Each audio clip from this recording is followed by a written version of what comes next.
मैं तुझे प्रथम गिनती में गिनाता हूं, देवताओं का आधिपत्य तुझे प्रदान करता हूं, सारे देवों में तू प्रथम गिनती में गिना जाएगा, प्रथम पूज्य माना जाएगा।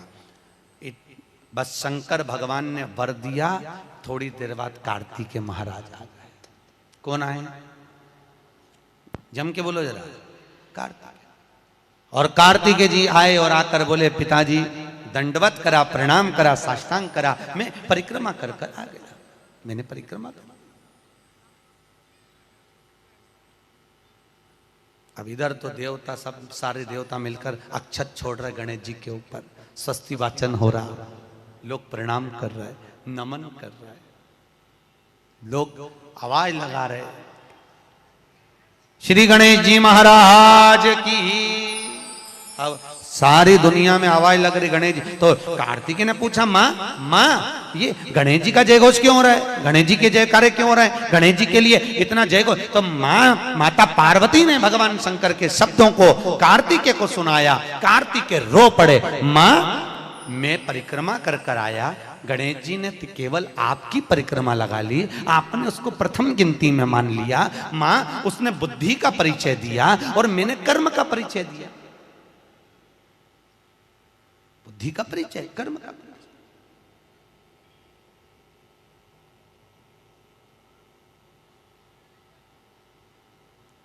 मैंने कर्म कर दिया। महाराज, व्यक्ति को उसके भाग्य का मिलता है कि कर्म का मिलता है? जल्दी बोलो। कर्म का। आपका क्या विचार है? ये लोग तो बहुत दूर बैठे हैं, इसलिए इनसे पूछ ही नहीं रही हूं। व्यक्ति को उसके भाग्य का मिलता है कि कर्म का मिलता है? पुरुषों से भी पूछने का मन है मेरा, भाऊ बोलो तो सही, कि उसके कर्म का मिलेगा कि भाग्य का मिलेगा? है दोनों का मिलेगा। मेरी माताएं जीजियां बिल्कुल सही कह रही है, दोनों का ही चाहिए। काय का? भाग्य का और कर्म का, ये दो हैं।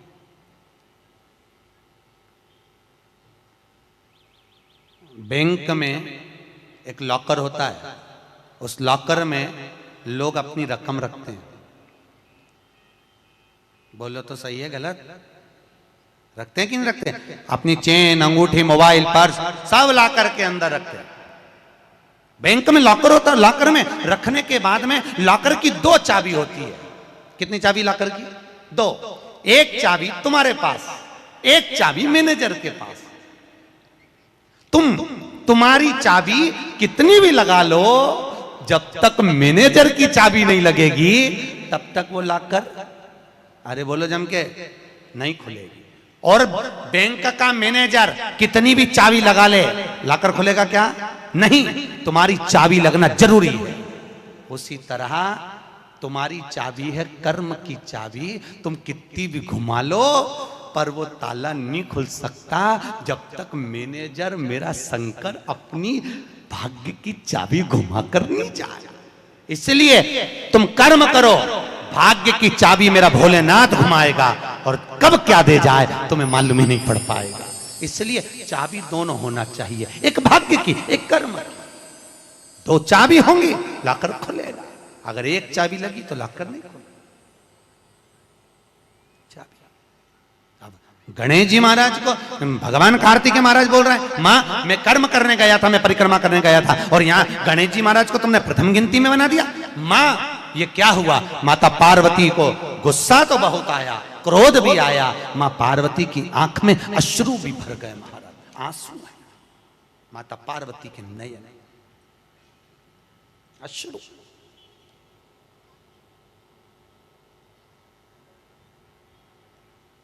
मां खड़ी हो गई। माता पार्वती ने आज खड़े होकर भगवान भोलेनाथ जी से निवेदन करा, आपने अपनी जिंदगी की ये गलती कर दी। क्या गलती? शंकर भगवान पूछ रहे हैं, कौन सी गलती? तुमने गणेश जी को प्रथम गिनती में बना दिया, कार्तिकेय भी तो गया था। अगर कुछ थोड़ा सा आशीर्वाद रखना था तो कार्तिकेय के लिए रखना था, पर तुमने केवल गणेश को प्रथम गिनती में बनाया है, यह तुम्हारी गलती है। तो गणेश जी ने परिक्रमा भी तो करी है। माता पार्वती खड़े होकर शंकर भगवान से बोली, भोलेनाथ मैंने अपनी जिंदगी में आपसे कभी कुछ नहीं मांगा, पर आज तुम्हारी यह पार्वती तुमसे एक वर चाहती है। शंकर भगवान ने कहा, मांग, तुझे क्या चाहिए? पार्वती कहती है, आज के बाद तुम्हारी कभी पूर्ण परिक्रमा ना लगे, आज के बाद तुम्हारी कभी पूर्ण प्रदक्षिणा ना हो। पूर्ण नहीं होना चाहिए। कौन ने मांगा? जम के बोलो, पार्वती। शंकर की पूर्ण प्रदक्षिणा माता पार्वती ने कह दिया, भोलेनाथ आज के बाद ना हो, क्योंकि तुम भोले हो, तुम्हारे आसपास कोई घूम लेता है, तुम उसको कुछ भी निकाल कर दे देते हो। होता है, दो बहुएं होती हैं, एक बहू रहती है पूना में, बोलो कहां? मुंबई या पूना, और दूसरी बहू तुम्हारे साथ रहती है। अरे बोलो जम के, एक दूर रह रही है और एक तुम्हारे साथ रह रही है।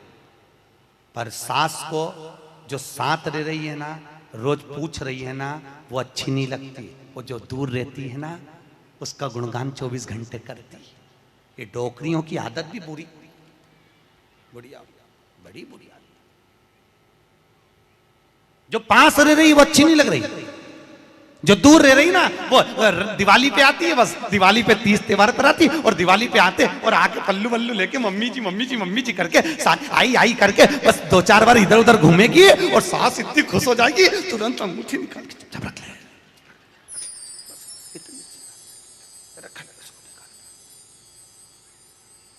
जो तुम्हारे पास में है वो बुरी लग रही है, वो चाय दे रही है, दूध दे रही है, बस बोलने में कभी कभी बोल देती है। अब बहुएं हैं बेचारी, हो जाता है। एक सास बहू से कहती है, मैं सुबह 5 बजे उठती हूं, तू 4 बजे उठाकर। अब वो झगड़ा करते करते हमारे पास आ गए और हमारे पास आके बोली, गुरुजी ये मेरी सास मुझे परेशान करे। मैंने बोला, तेरी सास को क्या बोल रही है? तो क्या मैं 5 बजे उठूं तो बहू 4 बजे उठना चाहिए।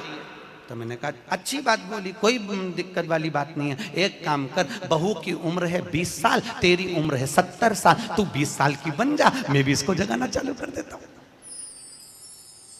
जब तुम, वो कहते हैं ना, सास भी कभी बहू थी।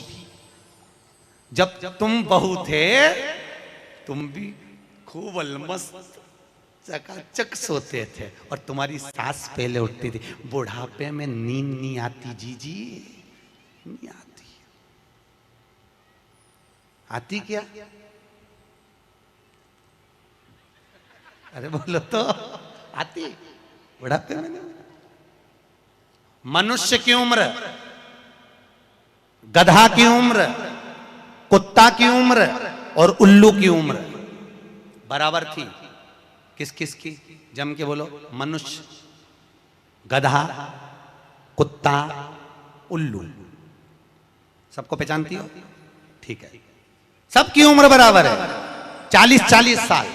मनुष्य पहले 40 साल का था, गधा 40 साल का था, कुत्ता 40 साल का था, उल्लू 40 साल का था। सबकी उम्र लेवल में बिल्कुल बराबर थी। भगवान क्या देर अंधेर कुछ ये ऊंचा नीचा लेवल अपने यहाँ चले, भगवान क्या नहीं चले। भगवान ने सबकी उम्र 40-40 साल रखी, सबकी उम्र 40।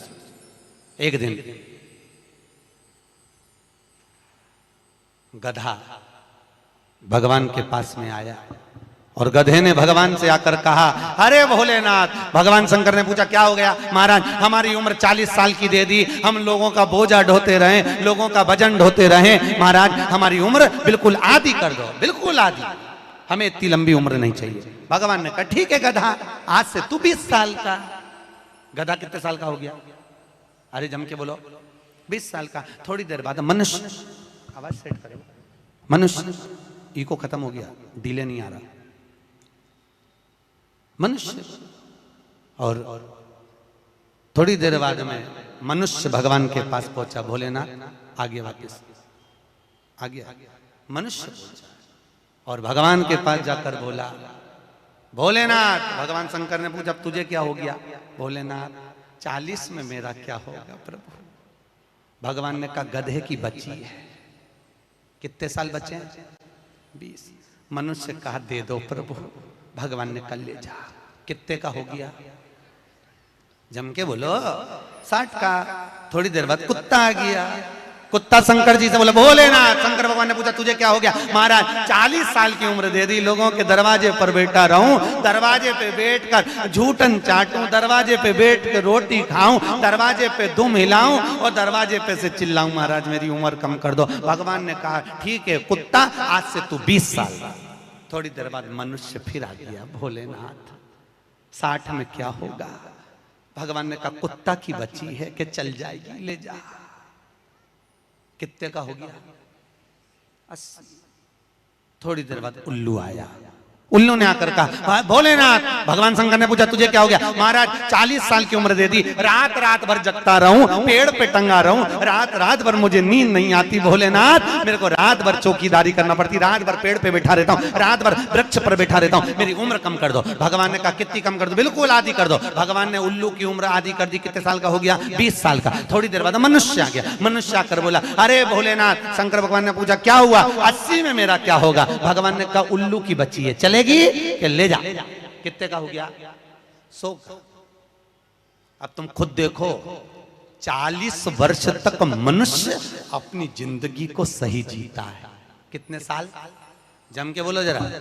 40 साल तक मनुष्य अपने जीवन को सही जीता है। खूब खाता, आराम से पचता, खूब डेंटिंग पेंटिंग सब चकाचक, कपड़े मपड़े सब जोरदार, रकम मकम सब पहने, खूब अच्छा लगे। क्योंकि 40 वर्ष की जिंदगी तुम्हारी है तो 40 साल तक मनुष्य अपने जीवन को सही जीता है। 40 के बाद किसकी लगी थी?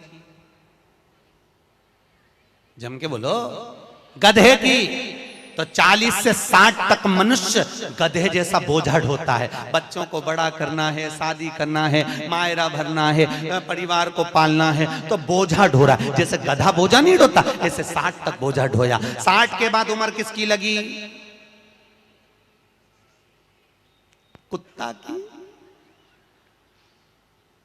जब 80 की उम्र में आता है तो कुत्ते को दरवाजे पे रखा जाता है। जब तुम्हारी 80 की उम्र होगी तो घर के लोग कुर्सी डाल के, खटिया पलंग दरवाजे के पास हॉल में बिठा देंगे, वहीं बैठे और रोटी भी दरवाजे के पास, चाय भी दरवाजे के पास, क्योंकि कुत्ते को अंदर परमिशन नहीं है। और कोई भी मिलने आया तो वहीं से चिल्लाया बहु, वहीं से आवाज लगा रहा, क्योंकि कुत्ते की उम्र लगी है। वहीं से अब कुत्ते के बाद में 80 के बाद 80 से 100 उल्लू की। डॉक्टर साहब क्या गई? डॉक्टर साहब मुझे रात में नींद नहीं आती। डॉक्टर साहब ने टेबलेट दे दी, नींद की गोली दे दी, डॉक्टर साहब ने इंजेक्शन लगा दिया। कितने भी अच्छे अच्छे डॉक्टर को दिखा लेना, पर 80 से 100 साल की जब उम्र होगी डॉक्टर को क्या मालूम कि किसकी लग गई। शिव महापुराण कहती है 80 से 100 में कितनी भी दवाई खाओ, कितने भी इंजेक्शन लगवाओ, पर रात्रि को नींद नहीं आएगी। गोली खा भी लोगे तो रात के 1:30-2 बजे तक चकाचक सोएगी, 2 बजे के बाद उल्लू जैसी बैठी रहेगी। 2 बजे के बाद कितना भी खाओ, कितनी भी दवाई खाओ, कितने भी अच्छे डॉक्टर को दिखाओ, पर 80 से 100 में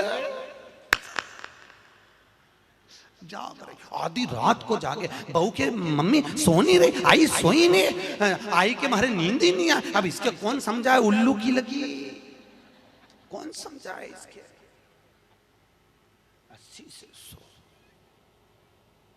अपन तो सब कथा छोड़ो, अपन अपनी कथा पे आओ। चलो महाराज, तो जो बहुत दूर रहती है ना वो अच्छी लगती है, जो पास में रह रही दूर के ढोल सुहावन ठीक नहीं है, श्रेष्ठ नहीं है। भागवत ज्ञान गंगा यज्ञ समिति वालों काय श्रेणी की कथा 10-15 मिनट ज्यादा हो जाए तो कोई दिक्कत तो ना है? हाँ, क्या विचार है तुम्हारा? नहीं, अगर खाना हो तो मैं तुम अक्षतम किस्म कर दूं, मारे कहीं मिर्ची का ठेसा तैयार, अपने कहीं कर। आमठी न चावल। आज तो खूब चक निपटा। अगला प्रश्न है, तो ये प्रदक्षिणा का प्रश्न है। अगला प्रश्न, शिवलिंग की पूजा करने के लिए शिवलिंग को घर में कहां रखें? जहां तुम्हारी मर्जी हो। अब ये तो भगवान शंकर को पूजा घर में रखो ना, जहां पूजन होती है, जहां देवता बैठे हुए वहां रखो।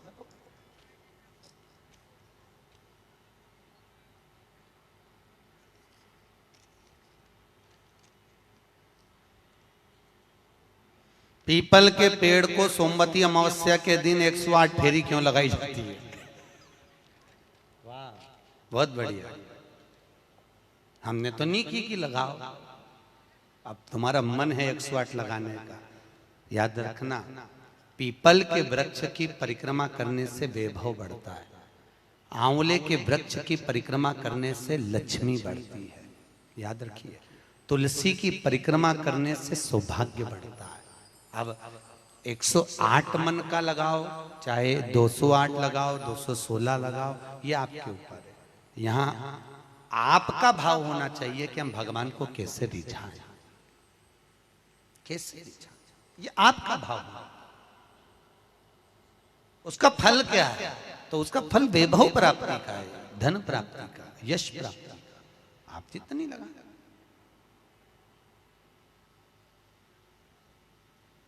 ऋषभदेव जी के पुत्र श्री भरत जी महाराज अपनी योनि से छूटे तो हिरण की योनि में गए। हिरण की योनि पाने के बाद श्री ऋषभदेव जी के पुत्र जो भरत जी थे, हिरण की योनि में आने के बाद में, हिरण की योनि पाने के बाद भरत जी को लगा कि मैं इस हिरण की योनि में पड़ गया हूं, इससे मुक्ति कैसे मिलेगी? तो हिरण की योनि में आने के बाद भरत जी महाराज पीपल के वृक्ष के नीचे जो संत बैठे हुए थे, उनकी 108 परिक्रमा करते थे हिरण की योनि में। तो हिरण की योनि के 108 परिक्रमा कर रहे थे। उस दिन थी सोमवती अमावस्या का दिन, जिस दिन हिरण की योनि से परिक्रमा करते करते भरत जी महाराज छूट गए थे और वापिस मनुष्य की योनि में आ गए थे। ये 108 परिक्रमा का फल है। ऋषभ जी के पुत्र हिरण की योनि से छूटकर परमात्मा की भक्ति को मनुष्य देह मिल गई। शायद हो सकता है हम मानव की देह में हैं और मनुष्य की देह में आकर अगर हम भगवान की 108 परिक्रमा लगाते हैं, हम भगवान का भजन करते हैं, 108 परिक्रमा के अंतर्गत हम डूबे रहते हैं, तो हो सकता है मनुष्य की योनि से छूटकर हम देव योनि में चले जाए, भगवान की परास प्राप्त हो जाए। मां तो शास्त्र कह रहा है, अंजना माता गौतम बाबा से कहने पर शंकर की आराधना कर रही है। और आराधना करी माता अंजना ने, शिव जी की आराधना करी, शंकर की जब आराधना करी, शंकर का अभिषेक करा, भगवान भूत भावन प्रसन्न हो गए और शंकर भगवान ने उसी समय माता अंजना को वर प्रदान करा, तो चिंता मत कर, तेरे घर में पुत्र होगा। पुत्र, तू क्यों चिंता कर? भगवान शंकर जब भी देते हैं छप्पर फाड़ के देते हैं। भगवान कृष्ण के यहाँ कितने बच्चे दिए? 1,77,086। अब अंजना माता के यहाँ भगवान संतान दे रहा है। भगवान अंजना माता के यहाँ हनुमान जी महाराज कितने भाई थे? माता अंजना के गर्भ से जो संतान हुई थी, हनुमान जी महाराज सगे भाई कितने थे? हनुमान जी कितने भाई? अरे बोलो तो सही, हनुमान जी भाई कितने हैं? सगे भाई कितने हैं हनुमान जी महाराज?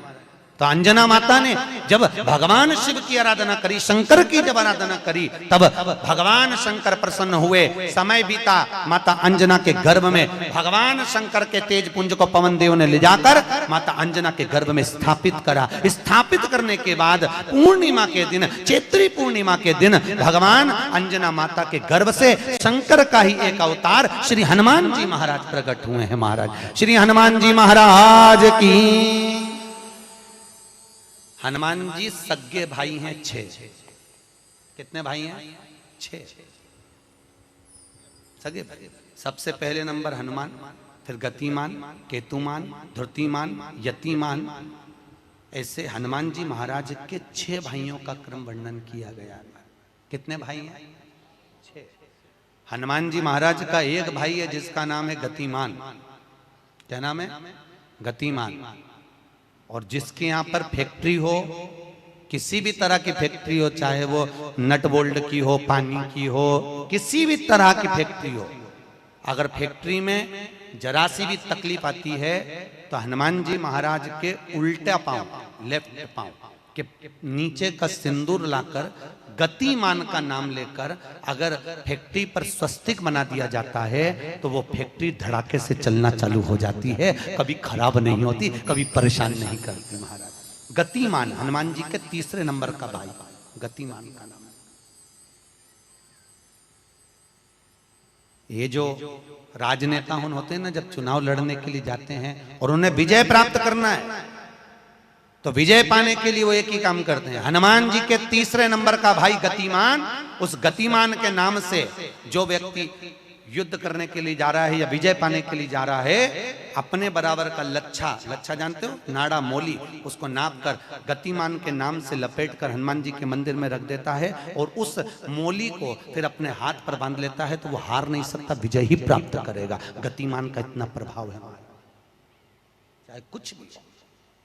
गतिमान, गतिमान है वो, नीचे नहीं गिरने, उसकी प्रखरता।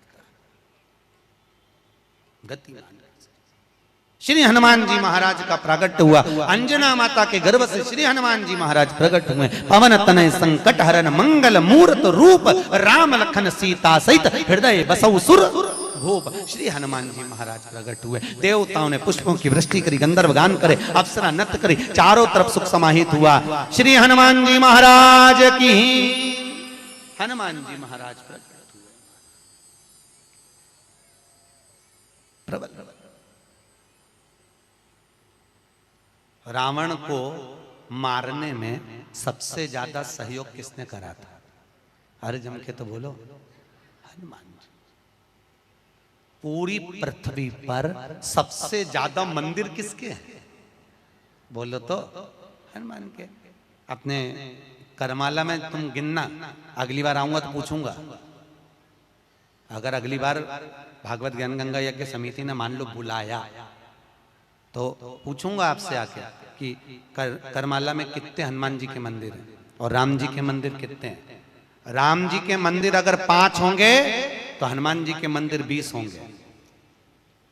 हर जगह पर हनुमान मिल जाएंगे, हर जगह, कहीं पीपल के नीचे, कहीं कहीं बैठे हुए, कहीं कहीं बैठे, हनुमान ही हनुमान, ढेर सारे हनुमान। हनुमान, आखिर हनुमान जी के मंदिर ज्यादा, राम जी के मंदिर कम क्यों? नहीं तो राम के मंदिर ज्यादा होना चाहिए, हनुमान के मंदिर कम होना चाहिए। पर हनुमान के मंदिर ज्यादा इसलिए हुए क्योंकि हनुमान जी ने राम जी की इतनी सेवा करी, इतनी सेवा करी कि भारत की भूमि पर सेवा पुजा गई, इसलिए हनुमान जी के मंदिर ही मंदिर बन गए। मंदिर तुम्हारे भी बन सकते हैं अगर तुम सही से माता पिता की सेवा करो तो। मंदिर बनने में देरी नहीं लगी, तुम करो तो मंदिर बन जाए। रावण को मारने में सबसे ज्यादा सहयोग किसका था? अरे बोलो जम के, हनुमान जी का।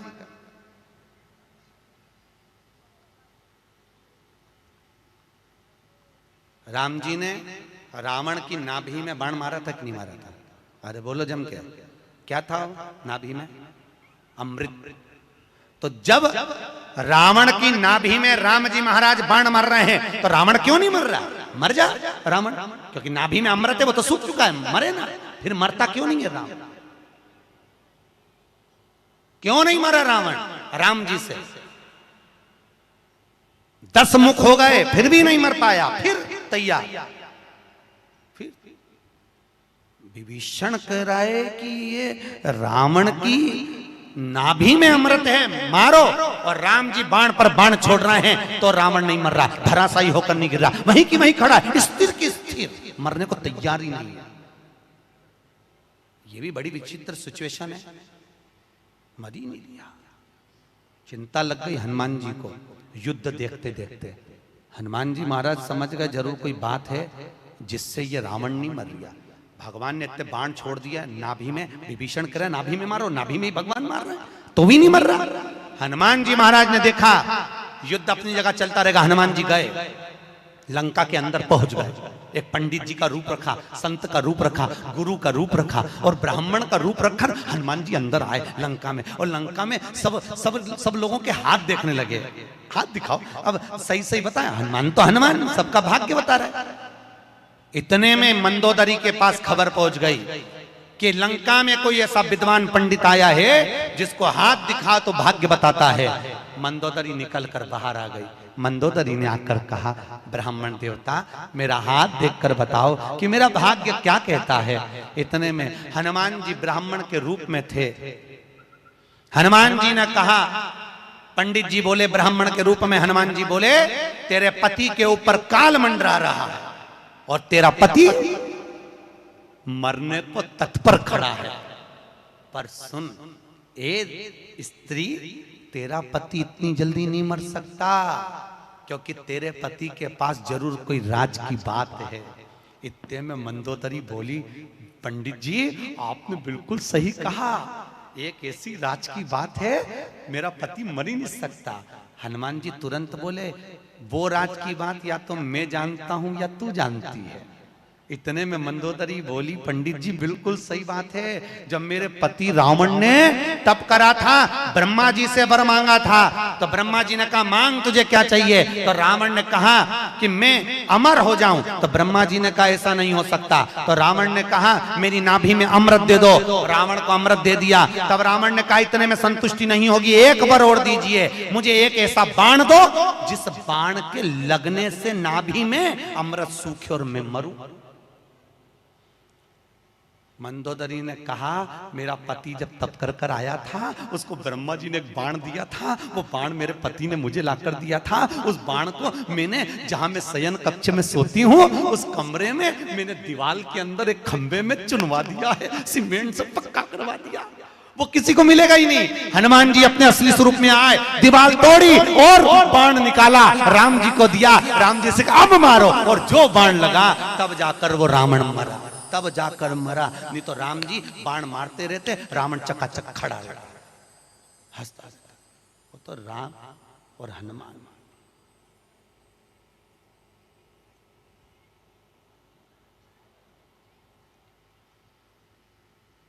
रावण न मरेगा मेरे राम के बिना, और राम न मिलेंगे हनुमान के बिना। श्री राम जय जय राम, श्री राम जय राम। भगवान राम जी महाराज आनंद में विराजमान महाराज, इसलिए भगवत भजन का स्मरण है, भगवत नाम का श्री हनुमान महाराज। पवन तनय संकट हरन, मंगल मूर्ति रूप, राम लखन सीता सहित हृदय बसौ सुर। भगवान श्री हनुमान जी महाराज सहज नहीं, हनुमान जी महाराज आनंद में स्थापित हुए, विराजमान हुए। कुछ समय बीतता है महाराज, और उस समय की अनुकूलता में भगवान तुमरुका जी चंचुला देवी को भगवान शंकर के नंदन वन भ्रमण की चर्चा करते हैं। भगवान शंकर माता पार्वती के साथ में काशी घूमने के लिए गए। माता पार्वती अकेली बैठी हुई थी, शंकर भगवान को जाना पड़ा कोई काम से। पार्वती जी बोली मैं अकेली क्या करूंगी भोलेनाथ। शंकर भगवान ने कहा पार्वती तेरे एकांत को मिटाने के लिए तू इस वृक्ष से, सामने अशोक का वृक्ष था, इस वृक्ष से जो मांगेगी वो तुझे मिल जाएगा। पार्वती जी ने अपने शोक को दूर करने के लिए, एकांत को दूर करने के लिए अशोक के वृक्ष से एक अशोक सुंदरी को प्रकट करा। शंकर भगवान की 6 नंबर की लड़की है अशोक सुंदरी। थोड़ा आवाज बढ़ाओ, रिटर्न की। अशोक सुंदरी भगवान शंकर के 6 नंबर की लड़की अशोक सुंदरी। अशोक सुंदरी प्रकट हुई। भगवान शिव ने आनंद स्थापित कराया। समय आया, आगे जो वर्णन आया भगवान भूत बामन भूतेश्वर भगवान शिव 12 ज्योतिर्लिंग की कथा का स्मरण कराते हैं। 12 ज्योतिर्लिंग की कथा यहाँ पर प्रारंभ होती है महाराज। 12 और 12 ज्योतिर्लिंग की कथा का स्मरण कराया।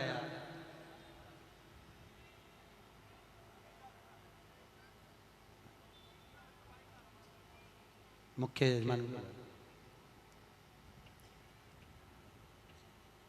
यजमान श्रेणिक जी के पुत्र है ना, उनको बुला लिया।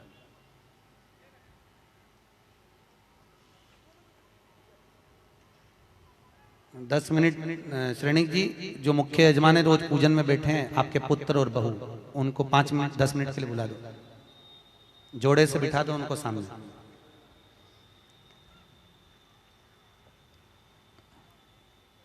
जोड़े से बिठा दो, कहीं पे भी यहीं सामने बिठा दो। भगवान 12 ज्योतिर्लिंग की कथा का स्मरण कराते हैं महाराज। श्री तुमरुका जी चंचुला देवी से कहते हैं, चंचुला ये 12 ज्योतिर्लिंग की कथा है जो अखंड सौभाग्य को देने वाली है, लक्ष्मी की वृद्धि करने वाली है, सुख समृद्धि देने वाली है, कार्य में उन्नति देने वाली है, उत्तम फल की प्राप्ति कराने वाली है, वंश की वृद्धि कराने वाली है और हर कार्य में सफलता प्रदान करने वाली 12 ज्योतिर्लिंग की कथा है महाराज। चंचुला देवी कहती है महाराज वो 12 ज्योतिर्लिंग की कथा हमें श्रवण कराएं। भगवान शंकर ने अपनी जटा में से बेलपत्र को निकालकर अपने हाथ में रखा है और हाथ में बेलपत्र लेकर भगवान शंकर 12 ज्योतिर्लिंग की कथा का रसस्वादन ग्रहण करते हैं। प्रथम एक बार चंद्रदेव को अपनी काया का अभिमान हुआ, काया के अभिमान से चंद्रदेव बड़े प्रखर हुए और अपनी केवल एक धर्मपत्नी रोहिणी पर ध्यान देते थे, बाकी की पत्नियों पर ध्यान नहीं दिया। सारी धर्मपत्नियों ने जाकर दक्ष प्रजापति से विनती करी। दक्ष ने चंद्रदेव को समझाया, चंद्रदेव तुम मान जाओ, अपनी काया का अहंकार ना करो। चंद्र मानने को तैयार नहीं, रोहिणी पर आसक्ति ज्यादा थी। एक दिन दक्ष प्रजापति ने श्राप दे दिया, अरे चंद्र मैंने अपनी इतनी बेटियां तुझे ब्याही और उसके बाद भी तू केवल एक कन्या पर ध्यान देता है, अपनी धर्मपत्नियों पर ध्यान नहीं दिया। मैं तुझे श्राप देता हूं, तेरा शरीर टपक टपक कर गिरे, तुझे क्षय रोग हो जाए। क्षय शरीर टपक टपक कर नीचे गिरने लगा महाराज। चंद्रदेव इधर उधर भटकते हुए देवऋषि नारद के पास पहुंचे। नारद जी महाराज अपनी मस्ती में भगवत भजन में लगे हुए थे महाराज। नारायण श्रीमन नारायण, नारायण श्रीमन नारायण, नारायण श्रीमन नारायण। गाइए, सब गाइए। नारायण श्रीमन नारायण, ओ नारायण श्रीमन नारायण, नारायण श्रीमन नारायण, नारायण श्रीमन नारायण, ओहो नारायण श्रीमन नारायण, नारायण श्रीमन नारायण, नारायण श्रीमन नारायण, नारायण श्रीमन नारायण, ओहो नारायण श्रीमन नारायण, नारायण श्रीमन नारायण, नारायण श्रीमन नारायण, नारायण श्रीमन नारायण, नारायण श्रीमन नारायण, हे नारायण श्रीमन नारायण, नारायण श्रीमन नारायण, नारायण श्रीमन नारायण, नारायण श्रीमन नारायण। श्री नारद जी महाराज मिले भगवान चंद्रदेव ने विनती करी, महाराज मुझे काया का रोग हो गया है, कृपा करो। भगवान चंद्र की विनती सुनकर देवऋषि नारद ने शंकर जी का पूजन का विधान बताया। शंकर भगवान प्रकट हुए, चंद्रदेव तुम्हारे काया के रोग को मैं मिटाता हूं, तुम यहाँ पर विराजमान रहना। चंद्रदेव को भगवान ने मस्तक पर धारण करा, सोमेश्वर महादेव के रूप में भगवान शंकर विराजित हुए हैं महाराज। बोल सोमनाथ भगवान की हर हर। अगला वर्णन आया है श्री मल्लिकार्जुन। कार्तिकेय अपने माता पिता से रुष्ट होकर श्री शैलम पर जाकर बैठ गए, जहां बैठकर उन्होंने तप किया। शंकर पार्वती उनको मनाने के लिए पहुंचे। आज भी अगर मल्लिकार्जुन में आप जाकर दर्शन करेंगे तो मल्लिकार्जुन में 2 ध्वजा लगती है, एक सफेद एक लाल। कितनी ध्वजा लगती है? 2, सफेद और लाल। मल्लिकार्जुन का एक नियम है, वो 2 ध्वजा पूरे महीने में कभी नहीं हिलती। हिलती है तो केवल एक अमावस्या के दिन, एक पूर्णिमा के दिन। अमावस्या के दिन सफेद ध्वजा हिलती है और पूर्णिमा के दिन लाल ध्वजा हिलती है। बाकी के समय पर ध्वजा नीचे की नीचे लटकी रहती है, कितनी भी हवा चले पर वो ध्वजा हिलती नहीं महाराज, हिलती नहीं, कितनी भी हवा चले। आज भी शंकर और पार्वती कार्तिकेय से मिलने के लिए श्री शैलम पर आते हैं। श्री शैलम आज भी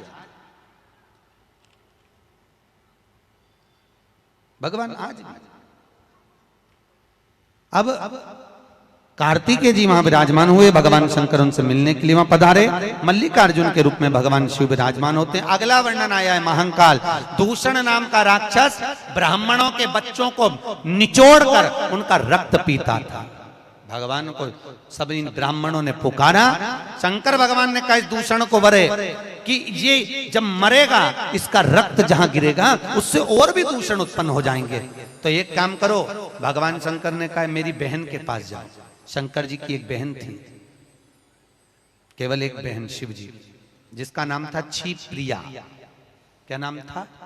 क्षिप्रिया, जिसको आजकल लोग छिपरा कहने लगे। शिव जी की एक ही बहन थी, क्षिप्रिया। तुम मेरी बहन के पास जाओ और मेरी बहन क्षिप्रिया से कहना कि जब भगवान शंकर अगर दूषण नाम के राक्षस को मारे, जहां जहां उसका रक्त गिरे सारे रक्त को समेट देवे जल के वेग में। क्षिप्रिया ने वैसे ही करा। भगवान शंकर